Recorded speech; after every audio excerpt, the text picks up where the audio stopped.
ಬರೋದು. ಅಲ್ಲಿ ತಂಬಾಕು ಸೇವನೆ ಅನ್ನುವಂಥ ಮೀರಿ ಅಲ್ಲಿ ಸೆಲ್ ಪ್ರೊಡಕ್ಷನ್ ಸ್ಟಾರ್ಟ್ ಆಗುತ್ತೆ. ಆವಾಗ ಅದನ್ನ ನಾವು ಕ್ಯಾನ್ಸರ್ ಅಂತ ಹೇಳ್ತೀವಿ.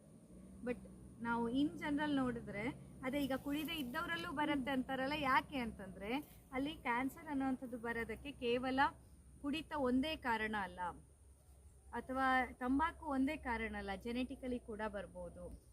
ಕಂಟಿನ್ಯೂಸ್ ಇರಿಟೇಷನ್ ಇದ್ದರೆ ಸ್ಟ್ರೆಸ್ಸಿಂದನೂ ಕ್ಯಾನ್ಸರ್ ಬರ್ಬೋದು. ಅಥವಾ ಈಗ ತುಂಬ ಖಾರ ಇದು ತಿನ್ನೋರಲ್ಲಿ ಸ್ಟಮಕ್ ಅಲ್ಸರ್ ಆಗಿ ಅಥವಾ ಕ್ಯಾನ್ಸರ್ ಆಗುತ್ತೆ, ಈಸೋಫೇಗಲ್ ಕ್ಯಾನ್ಸರ್ ಆಗುತ್ತೆ ಅಂತಂದರೆ ಅಲ್ಲಿ ಅವರು ತಿಂತಾ ಇರೋ ಅತಿಯಾದ ಖಾರ, ಅತಿಯಾದ ಗರಂ ಮಸಾಲೆ ಏನು ಮಾಡ್ತಿರುತ್ತೆ, ಅವರ ಆ ಒಂದು ಅನ್ನನಾಳವನ್ನು ಪದೇ ಪದೇ ಪದೇ ಪದೇ ಇರಿಟೇಟ್ ಮಾಡ್ತಾ ಇರುತ್ತೆ. ಆ ಇರಿಟೇಷನಿಂದ ಅವರ ದೇಹವನ್ನು ಕಾಪಾಡಲಿಕ್ಕೆ ಅಂತ ಅಲ್ಲಿ ಥಿಕ್ ಲೇಯರ್ ಕ್ರಿಯೇಟ್ ಆಗ್ತಾ ಬರುತ್ತೆ. ಅದೇ ಗ್ರ್ಯಾಜುವಲಿ ಕ್ಯಾನ್ಸರ್ ಆಗಿ ಕನ್ವರ್ಟ್ ಆಗುತ್ತೆ.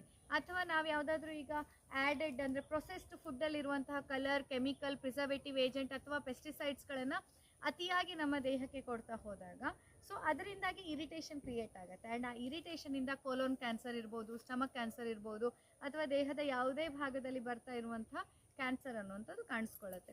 ಸೊ ಕ್ಯಾನ್ಸರ್ ಅನ್ನುವಂಥ ರೋಗ ಕೇವಲ ಒಂದು ಕಾರಣಕ್ಕೆ ಬರಲ್ಲ, ತುಂಬ ಫ್ಯಾಕ್ಟರ್ಸ್ಗಳಿದ್ದಾವೆ.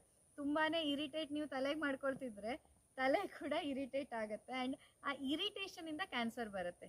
ಸೊ ನೀವೇನಾದರೂ ಹೆದರ್ಬೇಕಂತಂದರೆ ಬರೀ ಯಾವುದೋ ಒಂದು ಫ್ಯಾಕ್ಟರಿಗೆ ಹೆದರಿದ್ರೆ ಅಲ್ಲ, ನೀವು ಎಲ್ಲ ವಿಷಯವನ್ನು ಈಸಿಯಾಗಿ ಸ್ವೀಕಾರ ಮಾಡಿಕೊಂಡು ಅದರಿಂದ ಇರಿಟೇಬಲ್ ಆಗದೆ ಇರೋ ರೀತಿಯಲ್ಲಿ ನೋಡಿಕೊಂಡ್ರೆ ಕ್ಯಾನ್ಸರನ್ನು ತಡೆಗಟ್ಬೋದು. ಇಲ್ಲ ಅಂತಂದರೆ ನೀವು ಎಷ್ಟು ತಲೆ ಕೆಡಿಸ್ಕೊಂಡ್ರೂ ಕ್ಯಾನ್ಸರ್ನ ದೂರ ಮಾಡೋದಕ್ಕಾಗಲ್ಲ. ಕ್ಯಾನ್ಸರ್